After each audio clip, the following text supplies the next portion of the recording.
I'm doing okay. I cannot complain. Currently alive. All right, I need the he's set for sentencing. Yes, ma'am. Oh, I was not informed of that. I'm so sorry. Okay, that's okay. Who is this son again? Roger Mims. A copy of the. All right, the court is calling 2024 CR 008-238B. State versus Roger Mims. Can I have parties announced for the record for the state? James Tucci for Mr. Mims, Judge. All right, you entered a plea bargaining agreement of no contest to counts 4 and counts 5. According to the plea, counts 4 and 5 are to run concurrently. Punishment is to be assessed at a cap of 6 years in the prison. There's a $2,000 fine and the state is opposed to your application. For the state? All right, have both parties had a chance to review the PSI report? Yes, sir. Yes, Judge. Any objections? No, ma'am. State, do you have any witnesses? No witnesses, just the evidence. All right, defense, any witnesses? Judge, I do. Mr. Mims is going to provide some information to the court this morning. I don't know if you wish to do it now. You want to raise your right hand? Just here. Do you solemnly swear or affirm the testimony you give will be the truth and nothing but the truth, so help you God? Yes, All right, you can lower your hand, state your name for the record. Mims. All right, you may proceed, defense. Thank you very much, Judge. Mr. Mims, Judge Boyd obviously knows your name. Let's just give a little bit of background. Where are you from? San Antonio, Texas, sir. Okay. Are you born and raised? Yes, sir. Okay. Obviously, you know why you are here and what is going to be happening this morning before Judge Boyd. Yes. Tell Judge Boyd, we've already looked through the PSI. Tell Judge Boyd just kind of a little bit about you and your makeup and your upbringing, and then we'll slowly get into some of the things that you've had to deal with in your life. No, just about you. Where were you educated? How far did you get in school? I graduated at Southwest High School. After that I went into Northwest Vista to do my basics basically for nursing, and I didn't get too far because I had problems with landlord. I couldn't really pay for my books or anything like that, so I had put that to hold, and from there I just kind of, I guess I was distracted with not being in school or educated, or my mind wasn't really at the right.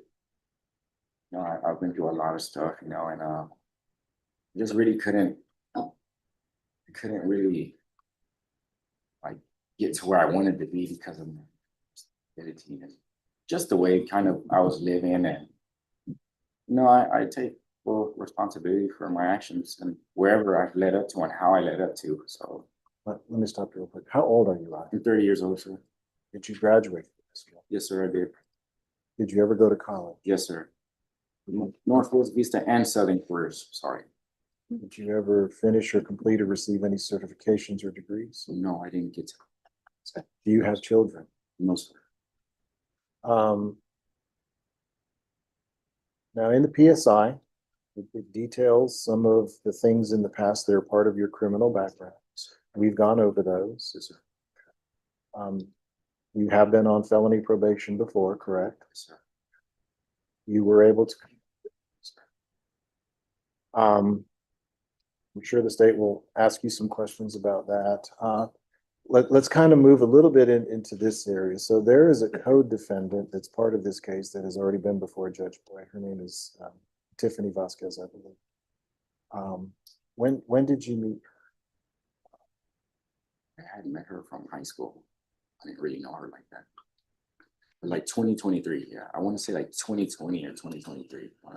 Describe the nature of your relationship with her. It was not good at all. It was not good at all, to be honest. Always arguing, being lied to, it just weren't equal. We didn't make no sense to be together. We just couldn't coexist, Your Honor. And tell the judge a little bit about, now, do you believe you have PTSD? Yes. Okay. Have you ever actually been diagnosed? No, sir. Okay. Why do you believe you have PTSD? Just all my trauma, the trauma I've been through, just when I'm growing up, I've seen a lot of stuff, you know, seen on the hands put on her, we'd have to run from, you know, my dad.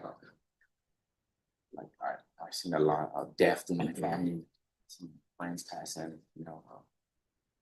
And with that, it just brought a lot of, it was very hard for me to just walk a straight path, to be honest.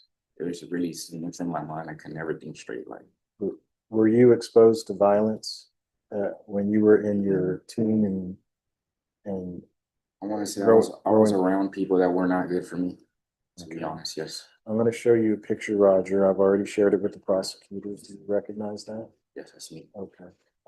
Judge, I would like for you to, well, I'd like to offer defendants one into evidence. I've already shared with the state.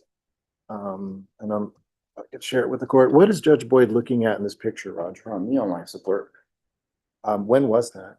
2018, April 10th. Okay. And how did that happen? I was at a park and I got shot at AK. Okay. Was a case filed on your behalf? Yes, it was. I just didn't go over with the pressing charges. Okay. Why is that? Just being threatened. You know, threatening to keep the house up, and now it's my mom's house. So the person that was charged with shooting you was indicted, but the case ultimately dismissed. Yes, And that is because you were being threatened. yes. Does this kind of make up part of your mental makeup and what you believe to be your PTSD? About 80%, yes, sir. Let's get back to Tiffany and let's start kind of honing in on this particular evening. How long had it been since you had spoken to Tiffany before you got with her on this particular night? About 6-7 months. No So communication with her at all. I deleted her number, blocked her. were you aware that there was what is called a protective order that had been put in place for the two of you? I want to say yes, but I never received any. I want to say yes. Okay. You do recall receiving paperwork, Yes. but after that, did anyone follow up with you? No, not at all. Not after that. No. And had you seen Tiffany?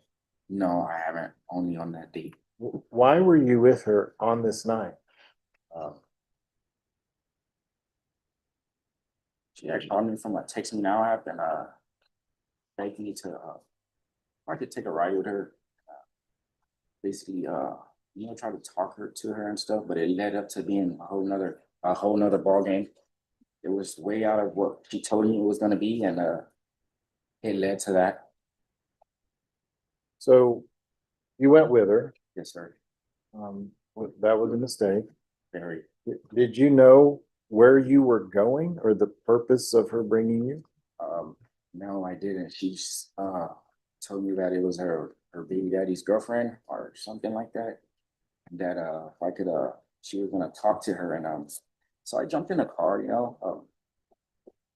I took my firearm on my behalf. I didn't know that was gonna happen. That's just something I normally do, is take my firearm everywhere I go. To be honest. Were you asked to bring a firearm? No, sir, I was not. Okay. She didn't know I had it until everything started happening. Who is she? Tiffany Martinez. So what happened? Tell Judge Boyd, you guys are driving around. Were you following a car? Yes. Following a car, got past Marbach, got past Ingram. We were going all the way, so but 3 stops, I told her we need to turn this car around. I think it's not a good idea, like something's gonna leave bad. So we kept going. She refused to turn the car off. She, please just go with me, please just go with me. I said, okay. After that, she said she would never talk to me again. She'll leave me alone. I went with her. We came to Thousand Oaks by the airport. We drove, and that's when everything happened, when we came to a stop in Henderson Pass somewhere. Okay. So did Tiffany stop the car? No, the girl was already out of the car, actually getting out. Okay. And she said she was gonna have words with her. And Did you get out of the car? no, I never got out of the car until the brawl started. Okay. And is that what happened? Did a brawl- Yes, Tiffany punched the girl a couple of times for no reason. What did you do? I told him to stop. I tried to break it up about 6 or 7 times before I discharged the firearm in the air. Okay. Okay. let's kind of slow a little down on the sequence. Did you get involved in, well, I'm gonna call it a melee. Did you get involved in the melee? Yeah, I separated them several times. I was in the like, I've even had a conversation with the girl trying to calm her down, like, hey, I'm so sorry this happened to me. Started up again. So your involvement was to break it up? Yeah, peacemaking, Okay. obviously. Now, did you at any time strike No, the young lady? just only pulling them back. Of course I was kind of aggressive, but I was just pushing them back. I couldn't handle two in one swing and then one swinging back. I couldn't handle that. Was there a point in time when the two girls stopped fighting, everybody has separated, and you guys are actually talking Yeah, about what's going on? yes, me and the girl. And I know that the judge has read the stipulations, but the reality is Tiffany went over there believing that that girl was involved with her boyfriend. He was totally innocent. Okay. But was that true? That's what Tiffany was saying. But was it true? Yes. That she went to go. Was it true that she was involved with Tiffany's boyfriend? No, she was never. She didn't know who. She had no clue who Tiffany or I was. Okay. Did you know that girl? I never seen her in my life. Did you have any reason to go over there and want to hurt her? No, was not trying to harm none of them. Did you have any reason to go over there, threaten her to take property? No, Okay. And did you actually do any of those? no. At some point, were you having a conversation with the girl about what was going on and Yeah. why you were there? Yes. Okay. And the reality is, Roger, were you mistaken yourself when you're having these conversations? Did you know that she hadn't been with Tiffany's boyfriend? Or did you assume that to be true? I believed her from the start because she was very serious.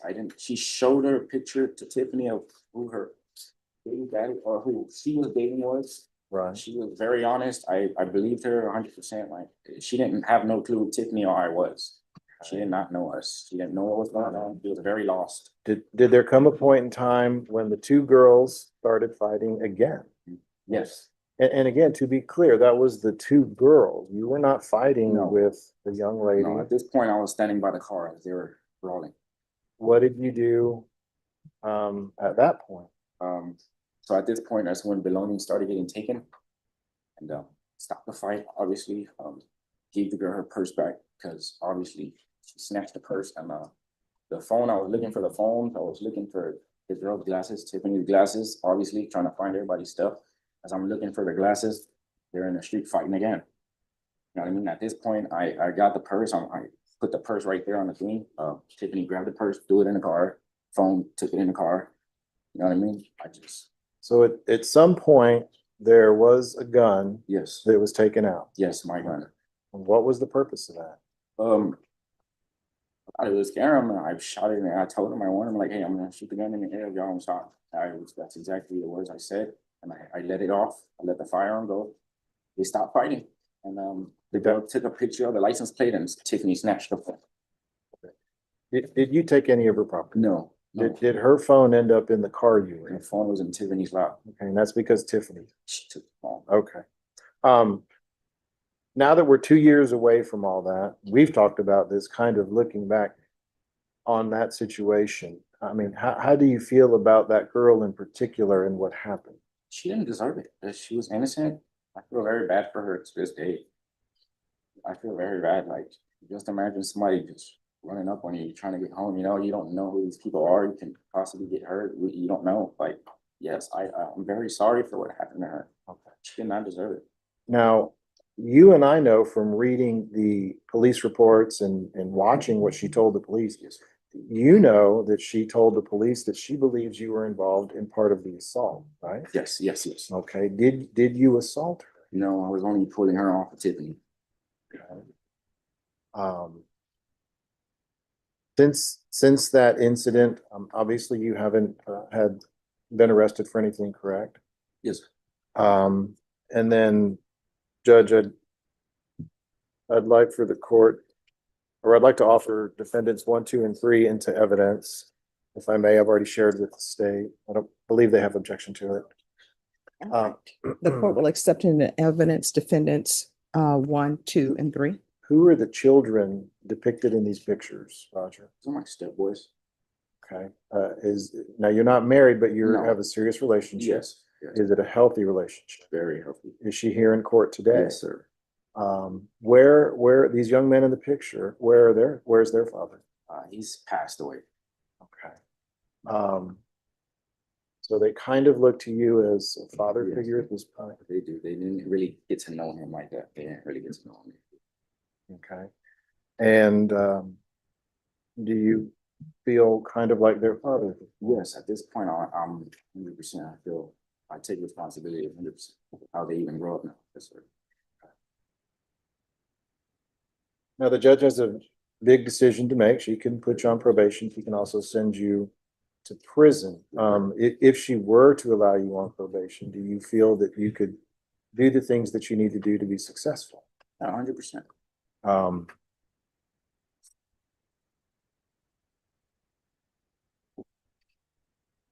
all right, Judge, for now, I believe that's all the questions I have, and I'll pass the witness to Ms. Calloway. Okay, Mr. Mem, so we kind of talk about the road that led you to where you are right now. Okay, and so if we look at that road, right, you were on juvenile deferred adjudication for about a year for one charge, is that correct? Yes, ma'am. And then in 2010, you were placed on juvenile probation for another charge, is that correct? Yes, ma'am. Okay. And then in 2013, you were placed on deferred adjudication for resisting arrest, and that was in county court 4, correct? Yes, ma'am. Okay. And then in 2016, you're placed on felony deferred adjudication for attempted deadly conduct with a firearm, is that correct? Yes, ma'am. Okay, and during that deferred adjudication, you did pick up a new charge, correct? Yes, Okay, and a motion to revoke your probation was filed, correct? yes, ma'am. And the judge decided to continue you. Yes. And then you picked up another MTR for testing positive for substances, correct? Yes, ma'am. Okay, and then ultimately the judge decided to continue you again, and then the case was dismissed for adjudication, correct? Yes, ma'am. Okay, and then in 2018, you're placed on for adjudication. And I guess it's running concurrently with the deadly firearm, but you're placed on deferred adjudication in 2018 while on deferred adjudication for deadly conduct. And in 2018, that new offense that you picked up was hindering apprehension of a felon. Is that correct? Yes, ma'am. All right. And then we have failed to ID from 2016 that you were placed on probation for in Comal County. Is that correct? Yes, ma'am. Okay, and then ultimately you were revoked and sentenced to 140 days in the Comal County Jail. Yes, ma'am. All right, and then you had an assault bodily injury in 2016 as well in Comal County that they fled down to a lesser charge. Yes, Is that ma'am. correct? Yes, ma'am. And so if we're talking about, I want to talk to you about Tiffany, because did y'all meet when y'all were in high school at Southwest High School? I just knew who she was. We didn't never talk. Okay. We went to the same school. Like I Okay. knew who she was. She knew who I was. I was obviously athletic, so she knew I was one of the stars, you know. And so y'all just knew each other when you were at Southwest High School, but then later on y'all kind of. Excuse me, just one moment. Mr. Porter, could you review that state has and with Mr. McRae? All right, you may continue. Thank you. And so then I guess after high school, y'all kind of start having some type of romantic relationship. Just like 21, I want to say. Okay. And then that doesn't work out, and then she leaves the relationship and goes with her baby daddy. Yes. Okay. And so I guess throughout that time, are you saying that you didn't have any communication with her? Or was it kind of like a back and forth thing, or what? Well, she always lived with him. Like, it was just like lies. I just had to catch her, you know. So that's what made us really fall off the map. Okay. And then in 2022, she files for that protective order. Yes, ma'am. Okay, and are you aware that the basis for that was that she was alleging that you had assaulted her Yes. and said that your homeboys were gonna shoot up her and her mom? Yes. Okay. And so then you're saying that you were aware that you were served with paperwork for the protective order, but then nobody followed up with you. Yeah, I know. Yeah, they came one time. They did come to my house. It was a constable. Came Okay. one time. And so what they served you with was the temporary protective order that gives you the date to show up to court, Yes. right? And so you didn't show up in court, and then that's how that default judgment occurred, right? Yes, ma'am. Okay. All right, off the record for a moment. Do y'all have any objections to releasing that person?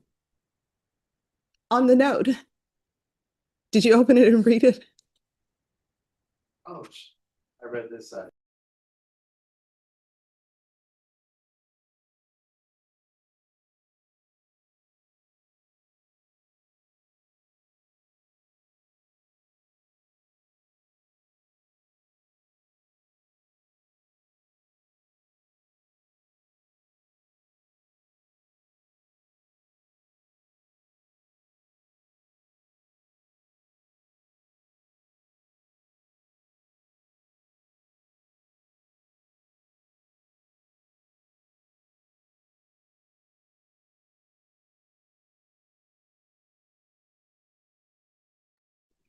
All right, sorry about that. We're back on the record. And so then that default judgment is entered, and so that's for you all to not have contact with Yes, each other sir. at all. Yes, ma'am. And then we come to the date of the offense, and then does she communicate with you by phone, or how does she? Text now. Okay. And so what was the conversation?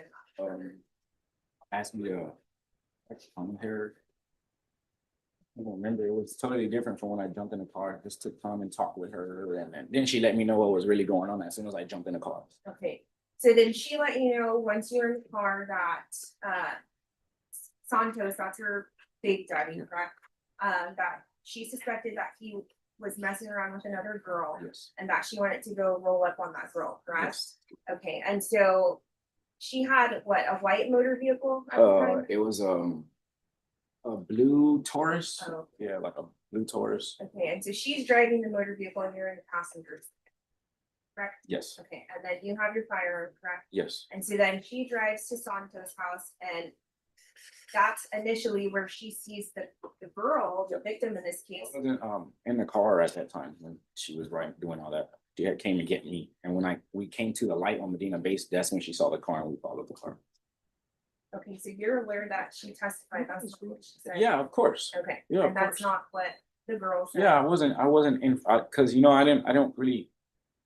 Well, it's like I can't put that in there, but they used to follow me around like the baby daddy and the dad type stuff. You know what I mean? Trying to see who I was. So I didn't go around their people's place like that. They had kids and stuff. I wasn't into all that. Okay. It's just So as you're soon as I jumped in the saying- car, we got to Medina Base, and that's when we started following the white car. Like you get me, Medina Base is Elm Valley coming down. It's Medina Base. I live on Medina Base. You know what I mean? It's literally walking distance. Like I could literally get there like that. Like So then after she scoped Bianca out at Santos, across from Santos' Yeah. house, then it's your testimony that she went and stopped and picked you up and then resumed following the car? yes, That's what pick you're me up. saying? Yes, she picked me Okay. up. Okay, so notwithstanding that, then you all end up at the victim's home, Yes, correct? yes, Okay, and when you all arrive at the victim's home, Tiffany gets out of the car and punches the victim, correct? yes, yes, ma'am. And they're engaged in an altercation, correct? Yes, ma'am. And you're saying that you were trying to separate. Yes, several times, Okay. like 6, 7 times, Okay. 5 or 6 times. And so you said that you don't know the victim in this case, No, correct? no, And that you've never seen her before, never in correct? my life. And so why, she has no incentive to make up anything about you, correct? No, So then why would she tell the police that you curb stomped her? exactly. That's what I'm trying to get to the bottom of it. Yeah. Yeah, I'm strong. So just imagine me putting somebody's face on the curb and what do you know what I mean? She'll lose teeth, all that. I mean, her lip was busted. Yeah, You but see from the Tiffany, pictures? yeah, it was a baby bust. Okay, Yeah, a of course, I've seen the baby video. bust? Yeah, It's a baby bust? well, I don't know how to really tell you, but I didn't punch her. I don't punch women. I just can't tell you that part, You don't punch women. I but don't. Tiffany's made reports. that I punched her, that right? You assaulted her. Yeah, correct? and that I tried to kill her and the most and all this and that, but So is it? Why your would she- testimony- she obviously Let me- trusts me, right? Let So- me ask you a question. So it's your testimony that just all these females make up these accusations? I don't know all these against you? females. I just know Tiffany. I don't know the other girl. I just know Tiffany and what I've been through with her, to be honest. Alright. And so while Tiffany is engaging in this physical altercation with the victim, you're saying you didn't curb stomp her, but you pull your firearm out, correct? Yes, Okay, and you fire your firearm. You're not Yes. disputing that, right? fired her. And in fact, there's Ring doorbell camera that catches the Yeah, audio yes, of alright. it, and the victim is yelling, please, please stop. Yes. And y'all are not stopping, correct? Yes. Okay.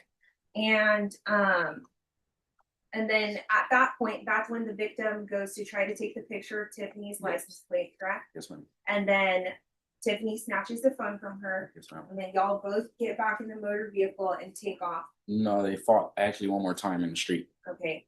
But Tiffany ended up with the cell phone in the vehicle when y'all left, right? Yes, yes. Okay, and then when y'all are on the way back to wherever you're going, then that's when the car crash happened. Yes, ma'am. Okay, and so it was your testimony that basically you just went with Tiffany because she said after this, she would leave you alone. Yes, ma'am. Okay, To be honest. but you're aware that when y'all got in that car crash, that multiple police officers showed up on scene, correct? Yes, And do you recall what you were doing? yes. Okay, what were you doing? Hugging her and stuff. You were hugging Kissing on her. her and kissing on her Yes. and rubbing her buttocks. You recall that? Yes, Okay, and that doesn't look like somebody that wants to leave someone alone, right? yes, Okay, and then in fact, then when you're picked up on the warrant for this, you call her from the Bear County Jail, yes, right? And you're Yes. telling her, "I love you. Don't worry about this. You don't have to apologize for this." You recall that, right?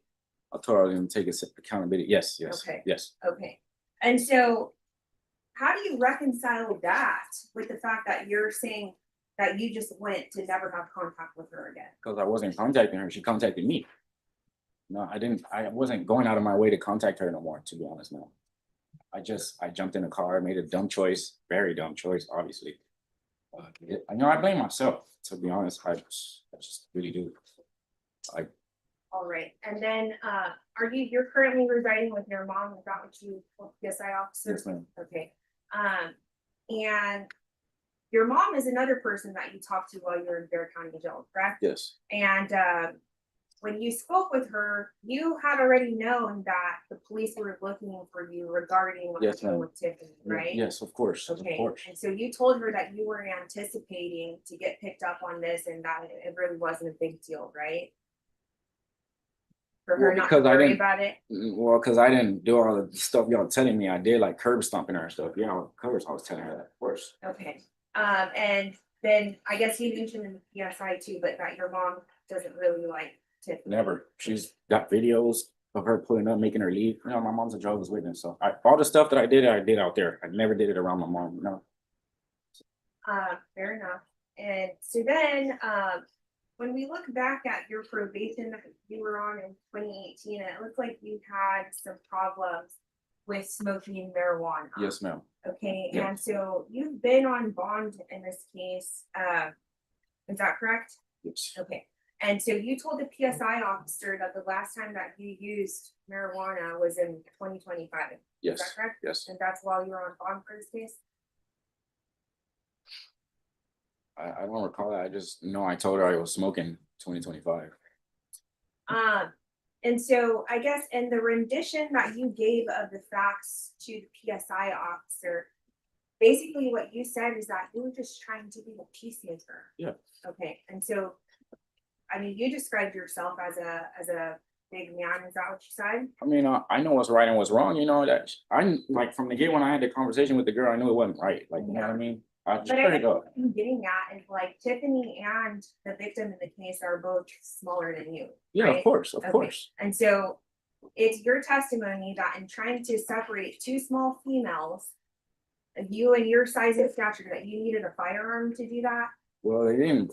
I didn't want to punch them or put my hands on them like that. I thought it would really scare them, to be honest. And they did. They separated and they didn't fight again. We jumped in the car, like you said, and we got past the airport and crashed at the airport. Okay. And so then when the PSI officer asked you how community supervision can help you, you told her that it would make your mind clearer. Yeah, like 'cause I know not to. I don't even go out after since I've been going through all this. So I know it's just a lot that I need to do, and it'll just have my mind straight. I could focus on my people, like work harder. You know what I mean?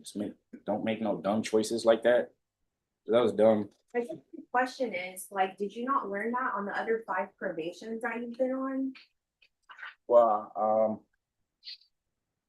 things happen. I'm not perfect. Things happen, Your Honor. But I mean, Did you learn anything from all? Yeah, this? of course. Yeah, Okay. that's why I was successful on my last probation, besides the UAs. Okay, and so that was another offensive fire, involving you firing a firearm. Yes, ma'am. Okay, Yes, ma'am. and so I would beg to defer that you didn't learn much from that if you're here because you did it again. Wouldn't you agree with me? Well, I had the right to carry. I wasn't a convicted felon, Yeah. right? You got that right, yeah.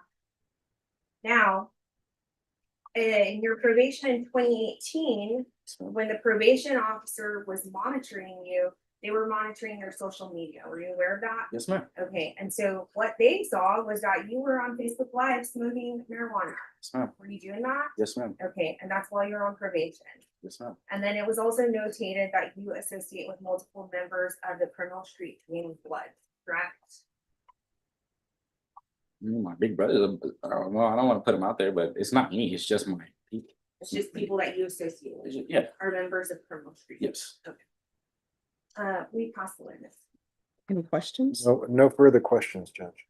All right, any other witnesses, defense? No, no, ma'am.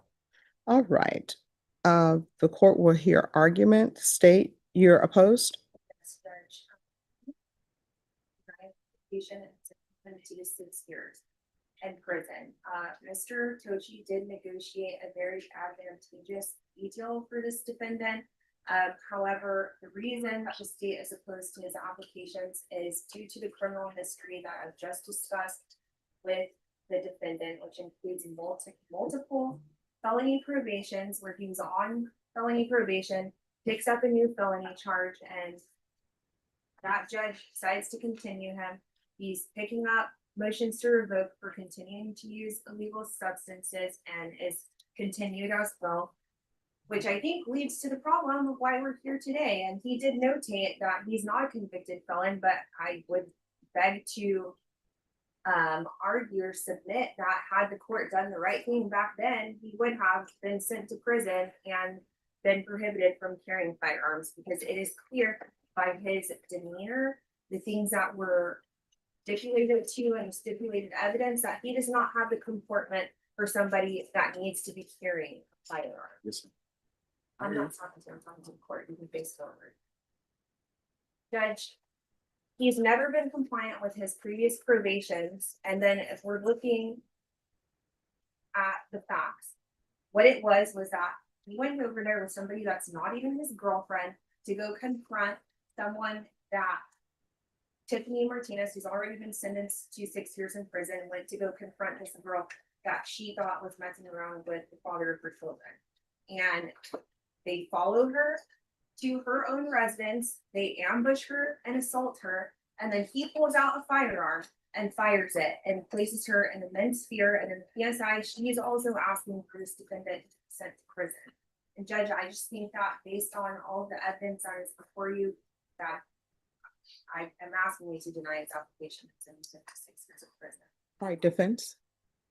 So, yeah, he's been on felony probation, Judge. I believe, if I read the PSI correctly, he did successfully discharge from it. Yes, he smoked marijuana. You know, the thing about Roger is, as the court, if the court was in tune, he's just not going to lie about that stuff. It would have been easy to say, no, I didn't smoke in 2020. It would have been easy to tell the PSI officer I didn't. Yes, he smoked marijuana while on probation back then. He probably smoked marijuana last year. Is he supposed to do that? No, of course not. But for what it's worth, Roger didn't lie about those things. And I know we've talked a lot. He can be successful on probation. It's in the PSI before you. The fact that he had one, I know doesn't bode well for him. But to say that he can't be successful on probation, to me, is just incorrect, because obviously he can. He does like to smoke marijuana. The court can address that issue. You know, the thing about talking about what happened that night is, don't take Roger's word for it. I mean, as an officer of the court, and I know the court hasn't had the benefit of reviewing all of the evidence in this case, but the complaining witness herself recorded a 911 call. She spoke to the initial arriving officers, and then she spoke later the next day with a detective. And I, as well as Ms. Galloway, have reviewed all that. And I will tell you, almost 90% of what Roger is telling you is confirmed by the complaining witness. The first thing she tells the officers is, when the girl gets there, she confronts her and she hits her in the mouth twice. And she even tells the officer, there's a cut. I'm not going to characterize as big or little, but, and she tells the police officers, the girl did this, not Roger. The next thing she says is Roger got out, and I am almost quoting, he separated us. He was trying to break up the fight. Those are the words of the complaining witness. She goes on to say that it did break up, and she is having probably a very heated, hostile dialogue with Mr. Mims. But she's trying to explain, I don't know who y'all are, and I am not sleeping with that girl's boyfriend. And in fact, she wasn't. And so Roger's kind of in this thing. And where does the firing of the weapon come in? Well, I'm getting to it, and I'll try to get to it a little quickly. But I think the context is very important. All Roger wants, Judge, is to get the hell out of there. He should never have gotten in that car. Tiffany's bad news. She's trouble. She's toxic. She is. Roger makes poor decisions, but you kind of heard how Roger grew up. And it's unfortunate that he did. And I don't know if he has PTSD. I've gotten to know him for about 1.5 years now. I can speak for him, and I understand and can see what happened in that moment. But in that moment, he's trying to create resolution. He gave her property back. He didn't want to assault her. He didn't want to rob her. What are you saying? He returned property before they left? There was property that was not taken, but property on the ground, laying around, Tiffany's purse, stuff strewn everywhere. I mean, like the cell phone. Cell phone. At some point, Roger had it. He provided it back to her. Ms. Galloway can address these issues, but I'm telling you as an officer of the court, this is what the evidence was. And she tells the police officers this. They're having a conversation. And Roger is having this conversation, trying to explain things, and it goes back and forth. And the two girls, not Roger, get back into another fight. Mm-hmm. And she articulates all that. And just keep in mind, all Roger wants is for this thing to end and to get out of there. And so to that end, and I believe she believes that Roger got involved. I believe she believes that. I personally do not believe that Roger went over there and struck her. And I can tell you this, none of the injuries, because you don't have the pictures and you don't have the benefit of the video. There is no way you can convince me that a girl was curb stomped the way I know curb stomping. Somebody's head is placed upon a curb. I mean, she has a cut on her lip right here. She does have a scrape on her knee, but she was in pajama bottoms rolling around on the street. She has no injuries whatsoever to indicate that that kind of injury was inflicted by anybody. And I'm telling the court, I don't believe Roger ever did that. I believe she believes Roger may have been striking her because she's on the ground rolling, pulling hair as she pulled it or described it. Roger comes over and tries to separate the girls. And he probably did put his hands on her, and he probably did push her or even throw both of them to the side. But I can tell the court in no way do I believe whatsoever that that ever occurred. But I do believe she believes it. And I know that she told the police officers that. But the vast majority of what she tells the officers in all three statements is Roger was Peacemaker. I know that's crazy to believe or to understand, but this is one of the craziest factual scenarios I've ever encountered. At some point, Roger tells them, and the complaining witness even, again, mirrors this, that Roger told them, y'all stop fighting, I'm about to shoot this gun. She tells the police that, and she even tells the police that he fired the round in the air to get them to stop fighting. He wasn't trying to, I'm sure it was scary, I'm sure it was threatening, and she certainly did feel that way. But he was only trying to get them to stop. And that's how he did it. And to look at it now, it's dumb, it's dangerous. I understand that. But Roger, in that moment, just wanted this thing to end. And that is how he did it. He wasn't trying to scare or kill or hurt or rob anybody. He wanted these girls to stop fighting, to get in the car and get out of there. And that's finally what did it. And it's wrong, and he shouldn't have done it, and he shouldn't have had that gun. But in that moment, Roger wasn't there to rob or hurt anybody. I don't believe he did. And what the complaining witness says doesn't track entirely, but it tracks a lot of what you've heard today from Mr. Mims. He was trying to break them up. He really, truly was. She says that. He was only trying to stop the fight with the weapon. She says that.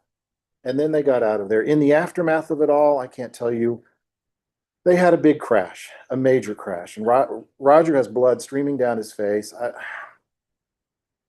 They did what they did, but I can tell the court he had no intention of hurting her or robbing her. He should not have been there, and he should not have had a gun. Whether the court believes he should go to prison, I will leave that to the court. Roger's biggest mistake was just getting in that car. He never should have. I wish I could give you an answer to that. I've asked him that question 100 times. That's what doesn't make sense to me. But he didn't get in the car with evil or criminality in his mind. He got injected into a situation, given his mental makeup and his life up to that point. I feel he did the best he possibly could, and thank God nothing worse happened. And the complaining witness corroborates a lot of what I'm saying. So don't take my word for it. She said the same thing. I'll defer to the court on the issue of probation. I understand how large of an ask this is, you know, for this court, for somebody with his history and the story you've just heard. So I hope the court can see through a lot of what looks really bad and get to the bottom line understanding of what Roger's role and conduct was. And I do think it deserves being on probation. He can survive probation. I've met his girlfriend. She's really nice. I've met those young men. They're the cutest little boys. Roger loves them. He is in a good spot now. Whether the court wants to keep him on his path is up to the court. If you want to put him in prison, then that is the court's determination. But that's all I have for now, Judge. I appreciate the court's time. I know I've taken a lot of it. State. Judge, I have a synopsis of the statement that was provided by the complainant in this case, but if I'm hearing the argument correctly, it, you know,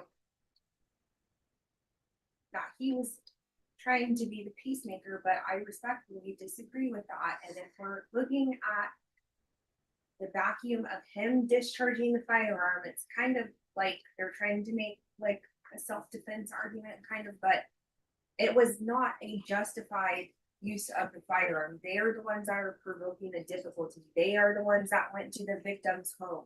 They are the ones that engaged the victim. And so I'm asking to deny his application and sentence him to 6 months. And I just have one question. Yes.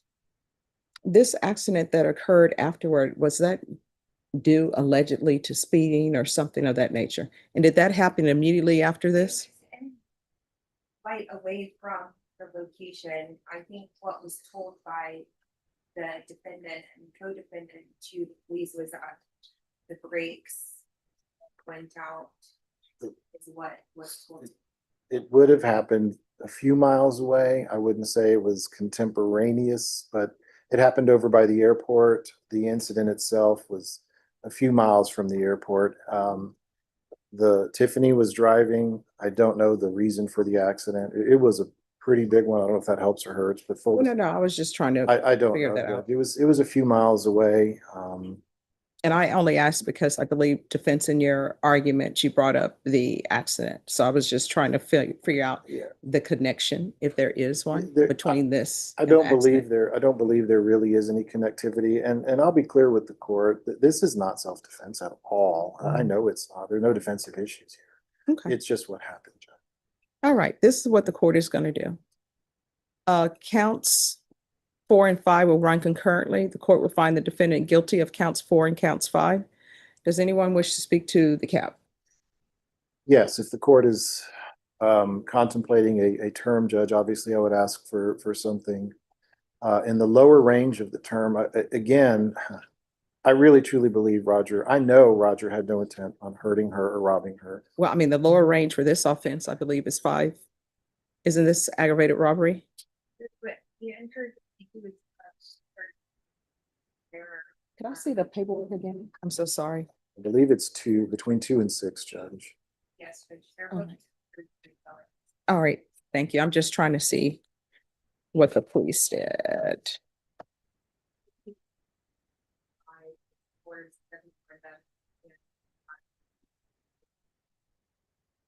It should be third degrees. Yes, I see here that it's counts 4 and counts 5. Mr. Mims has never been to prison before. Mhm.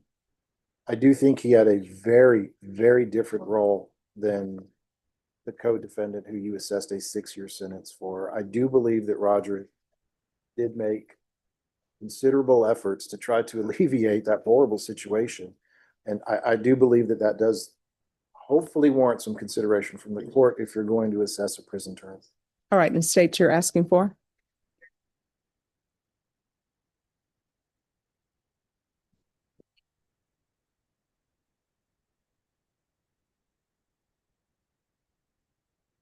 All right, and count four. Court will sentence you, I'm sorry, in counts four and counts five, the court will sentence you to 5 years in the prison. Give you credit for any time served. There's to be no contact with Tiffany Martinez or Bianca Gonzalez. Counts four and counts five will run concurrently. Is there anything else? You're welcome. No, ma'am. No, ma'am. Did you review, wait, I'm sorry, did you review the document entitled Trial Court Certification of Defendant's Rights to Appeal with your attorney? Did you understand it and sign it?